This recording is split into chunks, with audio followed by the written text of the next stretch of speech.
All right, let's talk about taking a kitchen from dated to absolutely dazzling. So many of us start with a kitchen that just feels old and cramped, right? You know the look? These builder-grade oak cabinets can really darken up a room. And the pantry, it's often a cluttered mess where you can't find anything. Plus, these cramped layouts just separate everyone, making cooking feel kind of lonely. So what's the goal? A space that actually works for how you live today. For a lot of people, that means a huge island. It really becomes the social hub. To get there, you've got some pretty big choices to make for the most important parts. Okay, the first big question is always cabinets. Should you reface or totally replace them? Well, refacing can save you about 30%, but replacing gives you way more options. Choosing quality materials for things like countertops and floors is key for a look that lasts.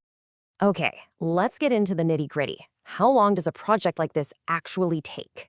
You're usually looking at about 2 to 4 weeks, from the first sledgehammer to the final polish. And yeah, if you're moving walls or plumbing, you're definitely gonna need a permit. So let's see how all this comes together in a real-life kitchen makeover. It's awesome. First up, those dated oak cabinets were swapped for these sleek, modern gray ones. What a difference! Next, that cluttered pantry got a total upgrade with floor-to-ceiling custom storage. So smart. And the new layout with quartz counters and luxury vinyl flooring just pulls it all together. Now, here's a pro tip. Some upgrades, like quartz, give you the best return on investment. Because in the end, it's not just a room.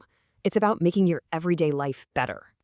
So if you were to change one thing in your kitchen, what would it be?